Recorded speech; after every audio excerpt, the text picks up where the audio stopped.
Join Randall McEwen as he examines the obstacles and/or opportunities that led his guests to where they are today.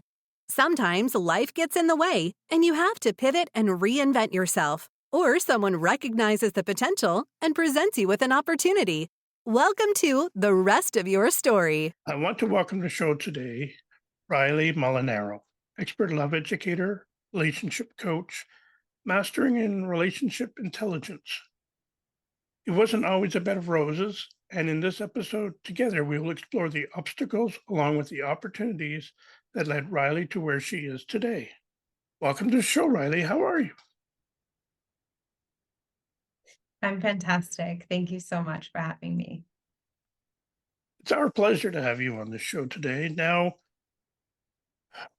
we look to our parents for care and nurturing. However, at a young age, you were abandoned by your father. How old were you when this happened? So, my mother was in the hospital when she had me, and my father wasn't there.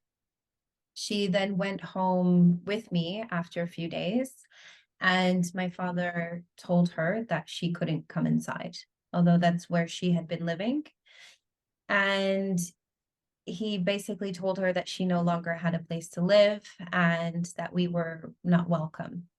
Now, I don't know the extent of exactly what happened before that. This is a story that took my mom 33 years to tell me. So this is pretty much the extent of what I know. But when she was kicked out, she didn't have a place to live. She wasn't working at the time. She just had a baby. And so my older sisters and my older brother pitched us a tent in the backyard, and that's where we slept until my mom got back on her feet. This is very heartbreaking to hear. Now you find yourself having to live with your mother and I guess her husband, who themselves were, you say, were in a toxic relationship, know all about that, experienced it. Can you tell us what memories that you have of that situation? Yes. So my mother went back to one of my sister's fathers. They had been together because she's older than me. She was with my father and went back to the same man. And I just remember there being a lot of physical and emotional abuse in the household. There was also financial abuse because my mother wasn't working. She was a stay-at-home mom. And although she wanted to leave, she wasn't able to because he controlled all of the money. He was physically abusive towards her. He was physically abusive towards us. She was physically and emotionally abusive towards us. So there was just a lot of abuse going around. And it basically felt like a house of horrors.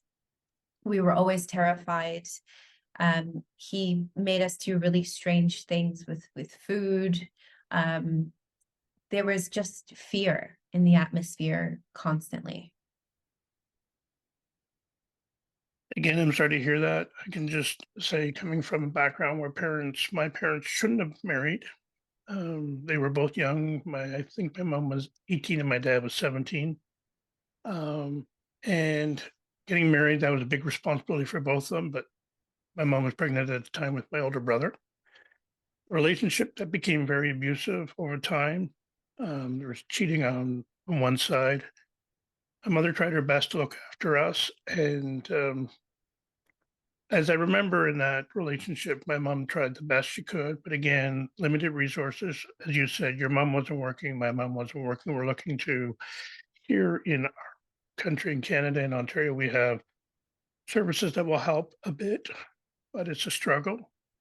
And as a child, I can sort of empathize with what you were witnessing in your relationship because with your parent or your mom and your sister's father, I would say, in the fact that witnessing that abuse and the reason why we bring this up is we're going to discover something that, like, I understand that book smarts, street smarts, but there was one thing missing, and we'll get into that.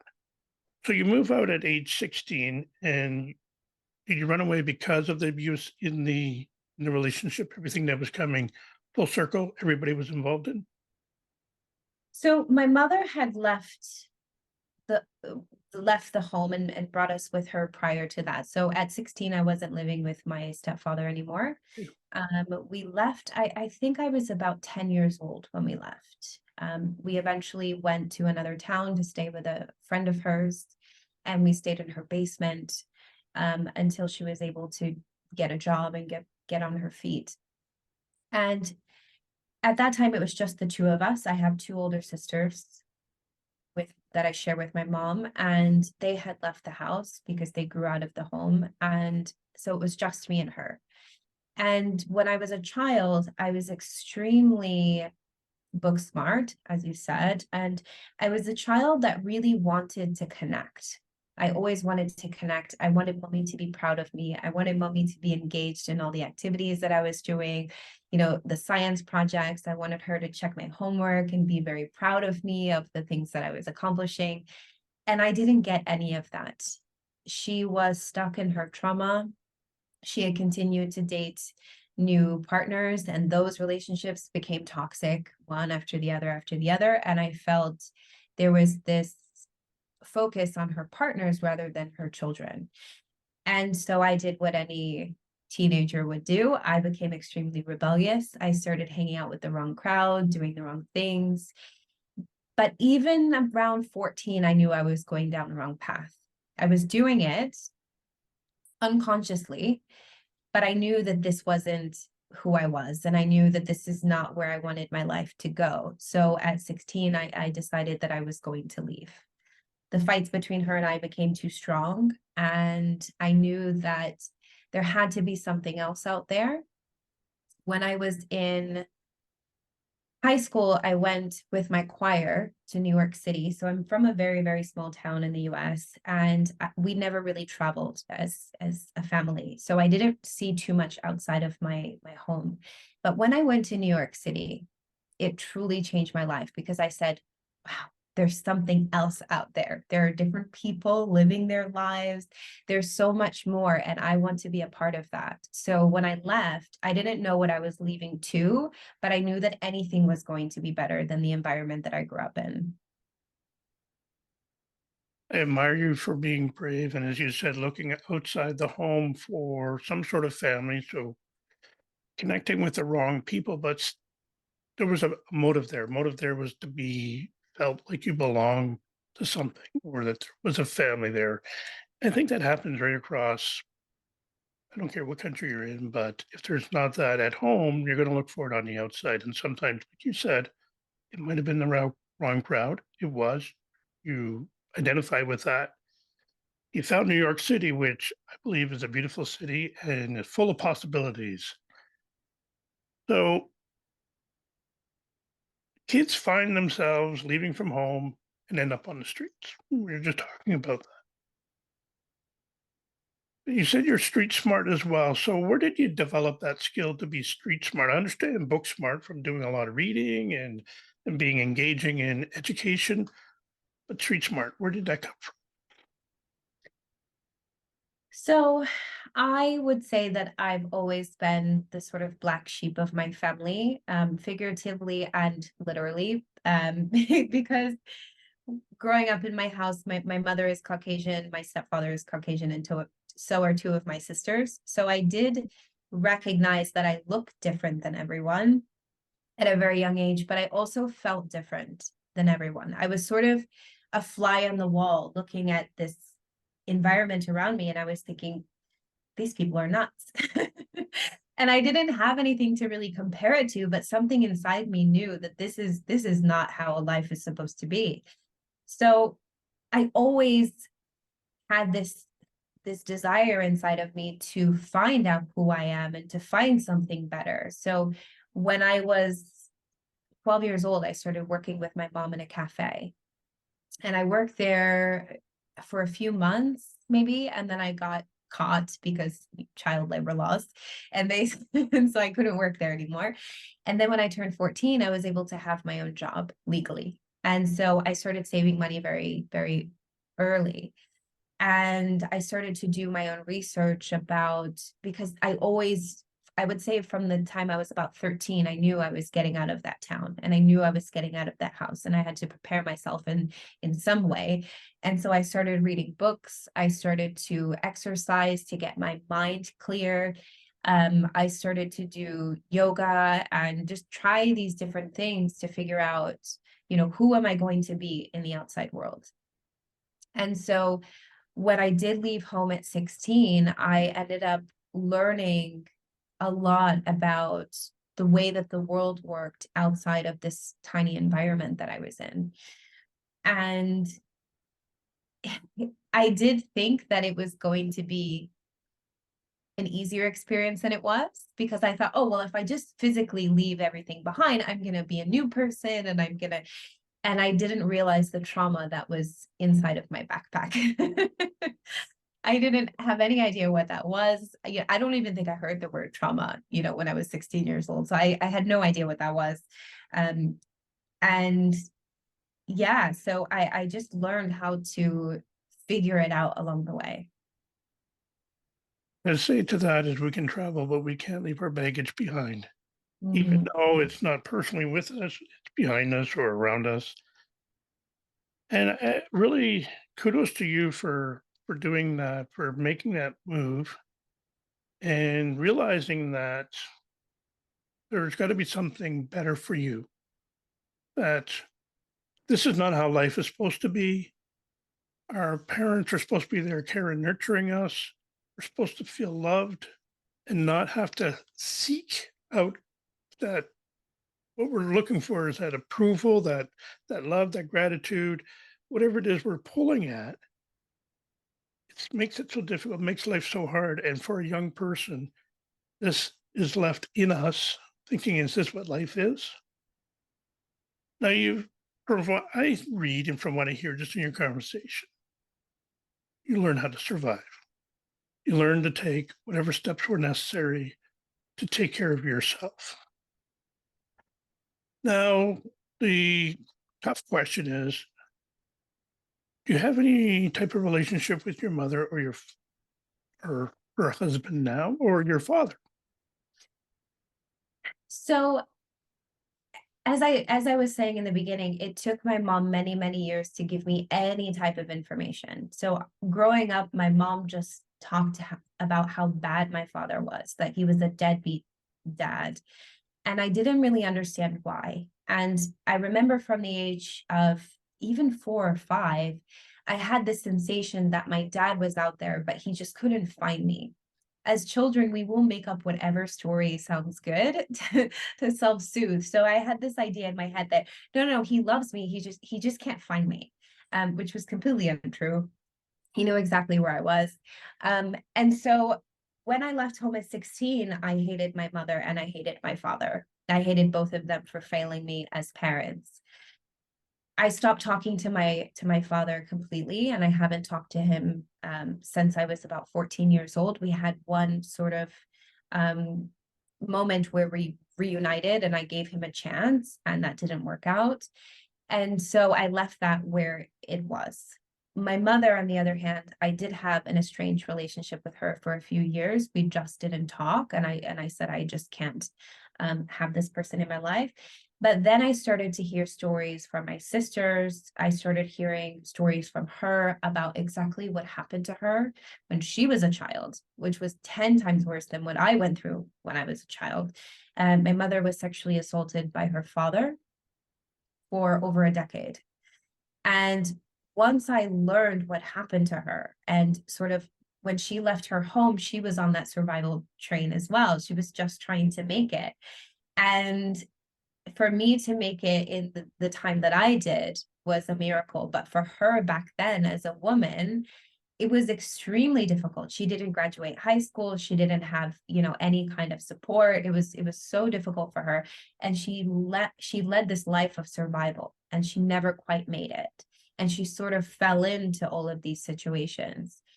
And I started to talk to her as she opened up a little bit about her past and about why she made the decisions that she made. And I found a lot of compassion in her stories. And I said to myself, well, I'm not living with her anymore. So none of that drama can exist. And I choose to have a certain type of relationship with her. So now to this day, I do have a relationship with her. We talk once a week, usually on Sunday. We'll have a call between a half an hour and an hour. And my mother now has a terminal illness. And so she's, this is her life. That is the life that she's led. And I have a lot of compassion for it. And I do believe my mother loved me. She just didn't know how to be a mother. She didn't know how to be a functioning person, to be honest, because for her whole life, she was just trying to keep her head above water. And so now we have this relationship where I am comfortable and she is comfortable and it works. It's not the most connective mother-daughter relationship where we hang out, we spend a lot of time together. Also, I no longer live in the United States. I live in Europe. So it's a relationship, but it's not the closest or deepest of relationships, but it's one where we're both satisfied. The relationship with my father, I chose not to have because we never had one. I do still have a lot of compassion and empathy for him. My father is a person who does not have empathy for others. He just doesn't have it. Like some people don't have sight. Some people, are born without legs. My father was born without empathy. He doesn't have the capability of connecting with others. And it's not personal to me. He has 3 older children and 1 younger child other than me. And he also has this, very toxic relationship with them as well. So I was able to have a lot of compassion for him. And he actually taught me how to have compassion without knowing it. Because once you hear that, once you sort of understand that people can only do what they're capable of, some people truly are born without compassion. I, for example, could never leave my child to sleep in the snow. I could never do that. But why can I never do that? Because I'm a person with compassion and empathy. He doesn't have that. And so he was able to do something like that. So it completely shifted my way of looking at people and looking at the world. I can have compassion and empathy for a serial killer. It's not that I'm saying that what they're doing is okay, but I understand the human conditioning more than I ever have before. So it's not approving of their actions, but it's being able to connect to the individual and to at least understand the world around me. That brings us up to where we are basically today. So just so our listeners understand, you had the book smarts, you had the street smarts, but you knew inside there was something missing, and that was feeling loved and being able to, I guess we learned that if we aren't loved and we can't love ourselves, then how can we love somebody else? So that's something you had to discover for yourself. And I guess we can look at, is it an obstacle or was it an opportunity to get you to where you are today and the work you're doing today? So we can talk a little bit about how you sort of found out that's what you're missing and how did you approach it? Absolutely. I wouldn't wish my experience on anyone, but I have been able to see the silver lining. And so for me, it's been what has propelled me to do the work that I do and to live the life that I live. And so for that, I am grateful. When I left home, I brought all of that baggage, all of that trauma with me. And I was able to get into university. I was a straight A student. I was studying 2 degrees, working 2 jobs because we all know how expensive American university is. I was able to get a house and a car, and I was investing in the stock market. On the outside, I was doing great. I had a wonderful life. But on the inside, I was completely miserable. I was suffering from anxiety, depression. I had a binge eating disorder. My life inside was falling apart. It was crumbling. And so one day I decided that I was going to take my life. I said, I can't do this anymore. I don't want to be in this anymore. I am out. That is the only way that I can stop this. And I packed up my things. I went to a hotel room, and in the moment, right before making that decision, I asked myself, do I actually want to die or do I want the suffering to end? And in that moment, I realized that those are 2 different things.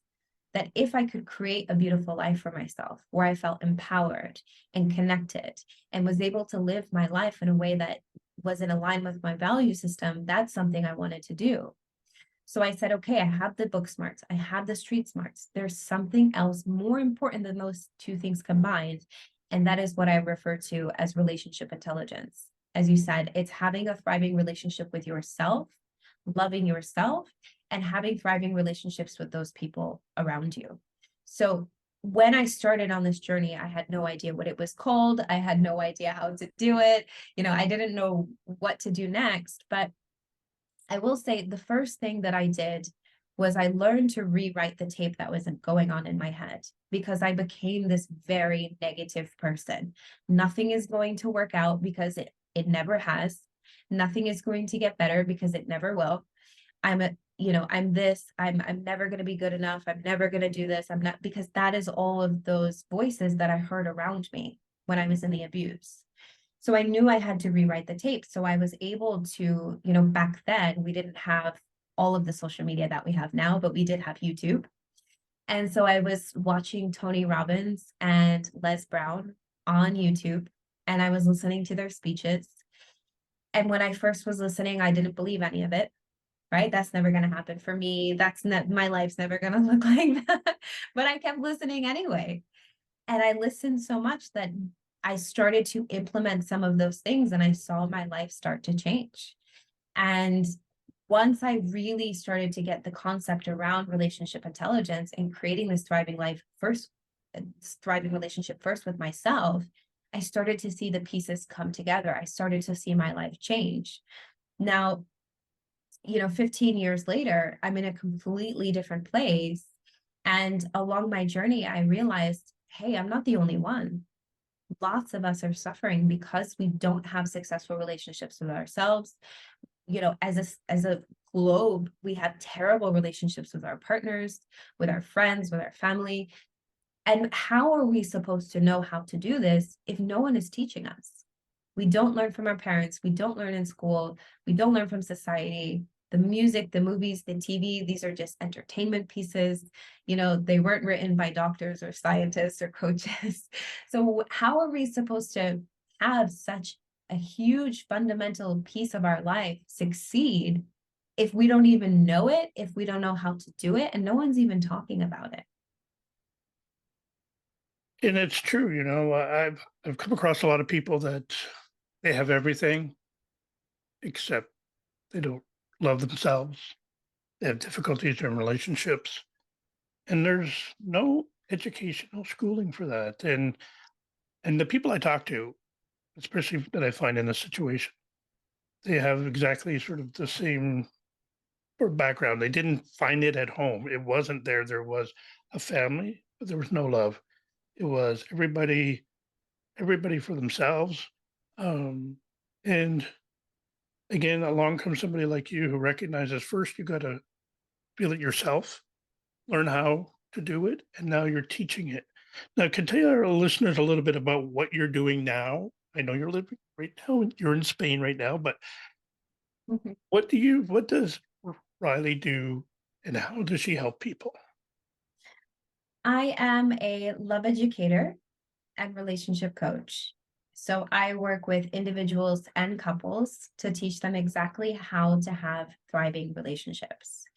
The fundamental piece of my work is called relationship intelligence. So I teach people the formula of how to have these successful relationships. People think that relationships are complicated, they're difficult, because they involve emotions. There's sort of these things that we don't understand.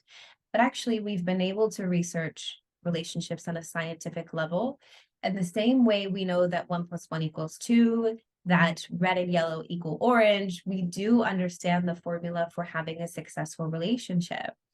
All relationships need the same basic things, regardless of race, gender, type of relationship, how much money you have. Like, none of these things matter. The only thing that matters is, do you have a clear vision? Do you have effective communication? Do you have a problem-solving technique? Do you have compassion and empathy and all of these things? These are the fundamental things that we need to learn how to understand, and exactly how to implement in these relationships. Now, with the work you do, is it in person or do you have virtual clients as well? So I do my what so I have an online program, a self-study program, which consists of pre-recorded videos and a book. So people can do it in their own time, in their own space. And then I do one-on-one coaching with individuals and couples, and that is online. I'm then moving into the speaking space. So I speak both online and in person to different companies, to different groups of people. And then I'm also launching this year in-person retreats because I love the access that we have working online. I have clients in Egypt, in the US, in Africa. It's absolutely amazing. But I also do love that in-person connection that I have, just having the vibration of another human being. So the retreats for me are a treat for me, being able to be there face to face with my clients. Well, as we get close to the end of this podcast today, is there any final words, Riley, that you would like to give to our listeners about anything?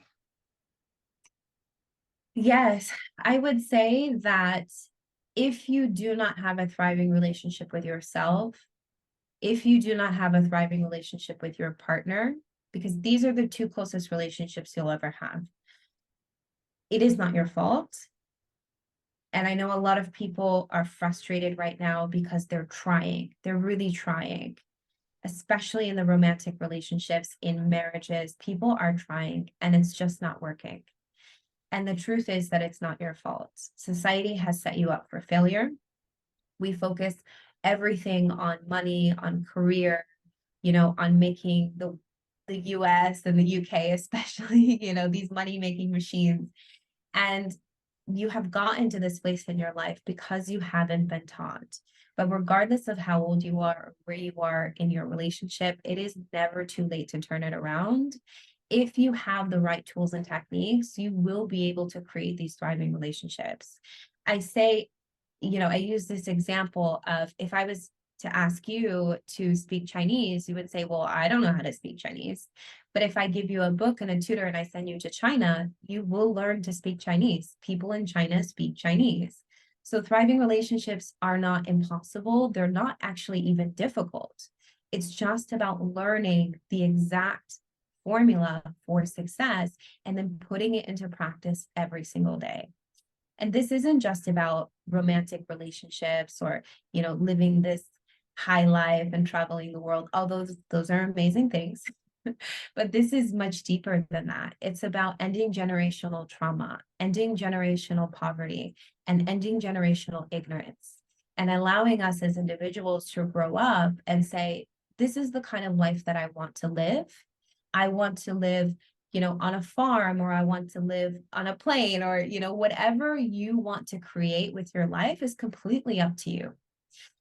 The point of all of this is to give you that empowerment so that you can choose and you can take action, and ultimately you can create the life that you deserve and enjoy every day that you wake up and be excited that you're living it. Riley, I want to thank you for coming on the show today. I'm going to put contact information, your website stuff on the show notes. And I'm looking forward to seeing what's next for Riley. And I understand you're only in Spain for a little bit longer. And where's your next destination?